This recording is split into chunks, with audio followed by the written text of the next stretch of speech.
അപ്പോൾ ഞാൻ ആദ്യം പറഞ്ഞ പോലെ നമുക്ക് മാസപ്പടി കേസിൽ തിരുവനന്തപുരത്ത് നിന്ന് ഡാൻ കുര്യനിലേക്ക് തന്നെ ആദ്യം പോകാം. മാസപ്പടി കേസ് ഇന്ന് തിരുവനന്തപുരം വിജിലൻസ് കോടതി വീണ്ടും പരിഗണിക്കും. മുഖ്യമന്ത്രിക്കും മകൾക്കുമെതിരെ കോടതി നേരിട്ട് അന്വേഷണം നടത്തണമെന്നാണ് മാത്യു കുഴൽനാടന്റെ ഹർജിയിലെ ആവശ്യം. കോടതി നിർദ്ദേശത്തിനെ തുടർന്ന് 4 രേഖകൾ കഴിഞ്ഞ തവണ ഹർജി പരിഗണിച്ചപ്പോൾ മാത്യു കുഴൽനാടൻ സമർപ്പിച്ചിരുന്നു. Dan Kurian, good morning. Dan, ഇന്നൊരു വിധി പറയാനുള്ള സാധ്യത അതുണ്ടോ? എൽദോ, ഇന്ന് കേസിൽ നിർണായകമായ ഒരു ഇടപെടൽ കോടതിയുടെ ഭാഗത്തുനിന്നുണ്ടാകും. വിജിലൻസ് കോടതി ഈ കേസിൽ ഇന്ന് വിധി പറയും എന്ന് തന്നെയാണ് നമുക്ക് ലഭ്യമാകുന്ന വിവരങ്ങൾ.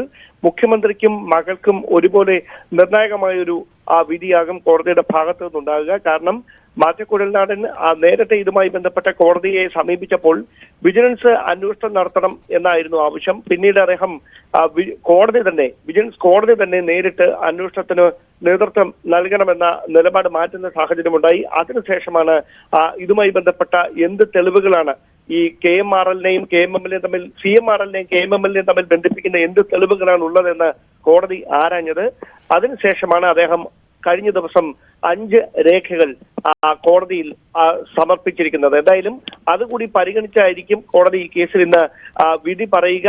വിധി പറയുന്ന ഒരു സാഹചര്യം ഉണ്ടായാൽ വിധി പറയുക ഈ കഴിഞ്ഞ ദിവസം സമർപ്പിച്ച രേഖകൾ കൂടി അടിസ്ഥാനമാക്കിക്കൊണ്ടായിരിക്കും. എന്തായാലും ഈ 2019 കേന്ദ്ര മൈനിങ് ആൻഡ് ജിയോളജി വകുപ്പ് ഇത്തരത്തിൽ ഖനനത്തിന് അനുമതി റദ്ദാക്കിയ കമ്പനികൾക്ക് തുടർന്ന് 5 വർഷം കൂടി സാവകാശം നൽകിയത് മുഖ്യമന്ത്രിയുടെ ഭാഗത്തു നിന്നുണ്ടായ ഇടപെടൽ മൂലമാണെന്നാണ് മാത്യു കുഴൽനാടന്റെ ആരോപണം. സ്വാഭാവികമായി അത്രയും കാലയളവിൽ വീണ വിജയന്റെ ബാങ്ക് അക്കൗണ്ടിലേക്ക് ഈ കമ്പനികളുടെ ഭാഗത്തു നിന്ന് ഒരു നിശ്ചിത തുക മാസപ്പടിയായി എത്തിക്കൊണ്ടിരുന്നു എന്നതാണ് ഈ വിവാദത്തിന്റെ അടിസ്ഥാനം.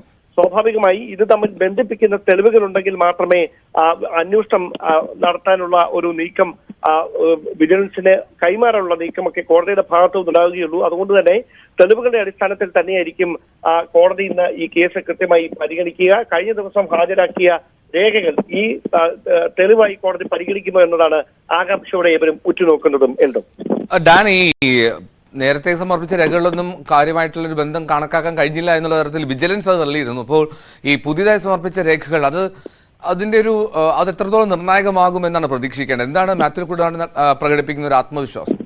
സ്വാഭാവികമായി കഴിഞ്ഞ ദിവസം അദ്ദേഹം കോടതിയിൽ രേഖകൾ സമർപ്പിച്ചതിന് പിന്നാലെ മാധ്യമങ്ങൾക്കും ഇതേ രേഖകൾ തന്നെ കൈമാറിയിരുന്നു. ആ രേഖകളിൽ മൈനിങ് ജിയോളജി വകുപ്പിന്റെ കൃത്യമായ നിർദ്ദേശങ്ങൾ അടങ്ങിയ ആ രേഖകൾ അടക്കം അദ്ദേഹം പുറത്തുവിടുകയും ചെയ്തിരുന്നു. അതിൽ കൃത്യമായി ഈ കമ്പനികൾക്ക് കരിമണൽ ഖനനത്തിനുള്ള അനുമതി നിഷേധിച്ചുകൊണ്ടുള്ള വിവരങ്ങളൊക്കെ കൃത്യമായി തന്നെ പരാമർശിക്കുന്നുമുണ്ട്. പക്ഷേ അതിനുശേഷമാണ് മുഖ്യമന്ത്രി തന്നെ ഇതിന്മേൽ ലീഗൽ അഡ്വൈസ് തേടുവാൻ, അതായത് നിയമപരമായ നിയമോപദേശം തേടുവാനുള്ള നിർദ്ദേശം നൽകി ഈ സ്വകാര്യ കമ്പനികൾക്ക് വേണ്ടി അസ്വാഭാവികമായ ഇടപെടൽ നടത്തി എന്ന ആക്ഷേപമാണ് മാത്യു കുഴൽനാടൻ ഉന്നയിക്കുന്നത്. പക്ഷേ അതിന് പ്രതിഫലമായാണ് വീണ വിജയന് മാസപ്പടി ലഭിച്ചത് എന്ന് എങ്ങനെ പ്രൂവ് ചെയ്യുമെന്നതാണ് ഈ കേസിലെ ഏറ്റവും സങ്കീർണമായിട്ടുള്ള കാര്യം. മാത്യു കുഴൽനാടൻ ആരോപിക്കുന്നത് സംസ്ഥാന സർക്കാർ ഈ കരാർ റദ്ദാക്കിയത് മാത്യു കുഴൽനാടൻ കോടതിയിൽ ഇതുമായി ബന്ധപ്പെട്ട ഹർജി നൽകിയതിനു ശേഷം മാത്രമാണ്. അതുവരെ ഇത് നിയമോപദേശം തേടി സാവകാശം നൽകി സംസ്ഥാന സർക്കാരുടെ പരിഗണനയിൽ വീണ്ടും ഇരിക്കുകയായിരുന്നു. കേന്ദ്ര സർക്കാർ നിരോധിച്ച 4 കമ്പനികൾക്കാണ് സംസ്ഥാന സർക്കാർ ഇത്തരത്തിലൊരു സാവകാശം അനുവദിച്ച് നൽകിയത്. അതിലൊരു അസ്വാഭാവികത ഉണ്ട് എന്ന ആക്ഷേപമാണ് മാത്യു ഉന്നയിച്ചത്. അതെങ്ങനെ കോടതിയിൽ വസ്തുതകളുടെ അടിസ്ഥാനത്തിൽ തെളിയിക്കാനാകുമെന്നതാണ് മാത്യു കുഴൽനാടന്റെ നേരിടുന്ന പ്രധാനപ്പെട്ട വെല്ലുവിളി. അതിന് കഴിഞ്ഞ ദിവസം അദ്ദേഹം കോടതിയിൽ സമർപ്പിച്ച രേഖകൾ മതിയാവുമോ എന്നതാണ് ഇന്നത്തെ ദിവസത്തിലെ ഏറ്റവും നിർണായകമായിട്ടുള്ള കാര്യം. വളരെ നിർണായകമായിട്ടുള്ള ദിവസമാണ് മാസപ്പടി കേസിൽ മാത്യു കുഴൽനാടൻ നൽകിയ രേഖകൾ. അത് എങ്ങനെയാണ് വിജിലൻസ് കോടതി പരിഗണിക്കുക എന്നുള്ളത് കാത്തിരുന്ന് കാണണം. ഡാൻ, ഈ പ്രത്യേക രാഷ്ട്രീയ സാഹചര്യം കൂടി പരിഗണിക്കണമല്ലോ. ഇപ്പോഴത്തെ ഒരു രാഷ്ട്രീയ സാഹചര്യത്തിൽ കൂടി വളരെ ആകാംക്ഷയോടുകൂടി അതിനെ ഉറ്റുനോക്കുന്നുണ്ടാകും സംസ്ഥാന സർക്കാരും മുഖ്യമന്ത്രി പ്രത്യേകിച്ച്, അപ്പോൾ തന്നെ LDFും. അപ്പോൾ അതിലൊരു പ്രതികരണ സാധ്യതയുണ്ടോ? സ്വാഭാവികമായി ഏതെങ്കിലും തരത്തിൽ കോടതി അന്വേഷണത്തിന് ഉത്തരവിടുന്ന ഒരു സാഹചര്യവും മറ്റോ ഉണ്ടായാൽ അത് അസാധാരണമായ ഒരു നീക്കമായി മാറും.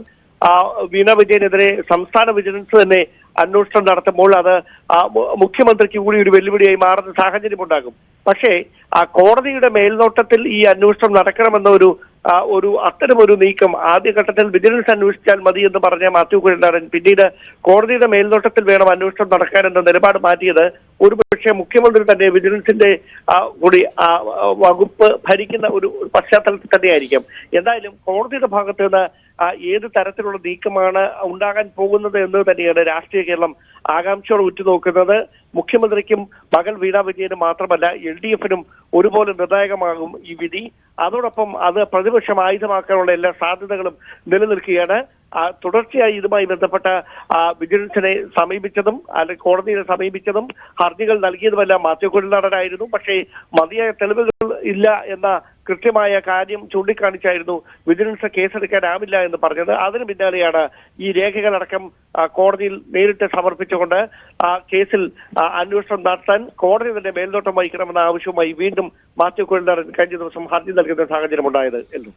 ഈ ഒരുപക്ഷെ ഈ ഇത്തരത്തിൽ കാര്യമായിട്ടുള്ള ഒരു വിശദീകരണം നൽകാൻ ഇപ്പോൾ മാത്യു കുഴൽനാടന്റെ അഭിഭാഷകനോ അല്ലെങ്കിൽ മാത്യു കുഴൽനാടനോ സാധിച്ചില്ല എന്ന് വരട്ടെ. പക്ഷെ അപ്പോൾ പോലും ഈ കേന്ദ്ര സർക്കാരിന്റെ സ്വകാര്യ മൈനിങ് പാട്ടക്കരാർ റദ്ദാക്കണമെന്ന് നിർദ്ദേശിച്ച ഉത്തരവ്, അത് KMRL-ന് ഈ പാട്ടക്കരാർ ഈ മൈനിങ് ആൻഡ് ജിയോളജി ഡയറക്ടർ ഉത്തരവ്, ഇതൊക്കെ ഈ അവിടെ ഒരു ഈ വൈകിപ്പിക്കാനുള്ള ഒരു ക്രമക്കേട് തരത്തിൽ നടന്നു എന്നുള്ളതിൽ ഒരു ചോദ്യം ഉണ്ടാകാൻ സാധ്യതയില്ലേ കോടതിയിൽ നിന്ന് സംസ്ഥാന സർക്കാരിലേക്ക്?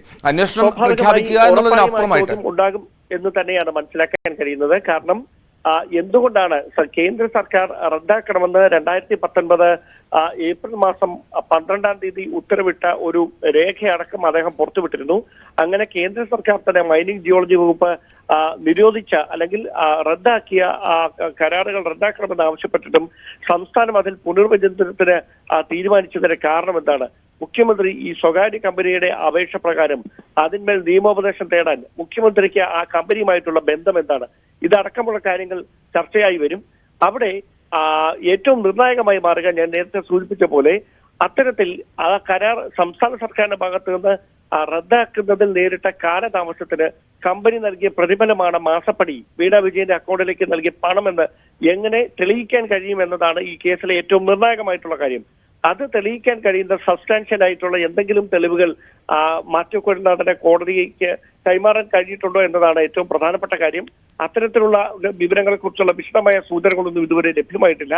പക്ഷേ അത്തരത്തിലുള്ള ഏതെങ്കിലും തെളിവുകൾ കൈമാറാൻ കഴിഞ്ഞിട്ടുണ്ടെങ്കിൽ അത് ഈ കേസിൽ വിധിയെ നിർണായകമായി ബാധിക്കുമെന്ന കാര്യം ഉറപ്പാണ്.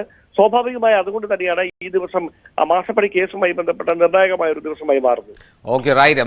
ഡാൻ കുര്യനാണ് വിവരങ്ങൾ നൽകിയത്. തിരുവനന്തപുരത്ത് നിന്ന് മാസപ്പടി കേസിൽ ഒരു പക്ഷേ നിർണായകമായിട്ടുള്ളൊരു വിധി അത് ഉണ്ടാകാൻ സാധ്യതയുണ്ട് എന്നാണ് ലഭ്യമാകുന്ന സൂചന എന്ന് ഡാൻ റിപ്പോർട്ട് ചെയ്തു.